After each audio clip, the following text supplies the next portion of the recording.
বলে যে ঘরে কাজ করবে না, রান্না বান্না করবে না, তা কিন্তু বলিনি। এই নাও বাড়া, এটা আবার কেমন কথা? একবার বললে। শুধু মেয়ে হয়ে জন্মালেই যে সংসার সামলাতে হবে, বাচ্চা সামলাতে হবে, রান্না বান্না শিখতে হবে, তা কিন্তু নয়। আচ্ছা, তা বলে যে ঘরে কাজ করবে না, রান্না বান্না করবে না, তা কিন্তু বলিনি। যদি আমার একটা ছেলে থাকতো আমি তাকে এই একই শিক্ষা দিতাম। কি কি? যদি আমার একটা ছেলে থাকতো আমি তাকে এই একই শিক্ষা দিতাম। কেমন শিক্ষা ঠাকুমা?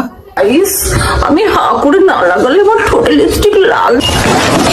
বাহ বাহ, এটাই হলো শিক্ষা। ঠাকুমা তুমি এবার এটাকে কি বলো? এগুলো বেসিক হিউম্যান স্কিল, এগুলো ছেলে মেয়ে দুজনকে শেখা দরকার। যদি আমার একটা ছেলে থাকতো আমি তাকে এই একই শিক্ষা দিতাম। আমার তো আমার তো আমার তো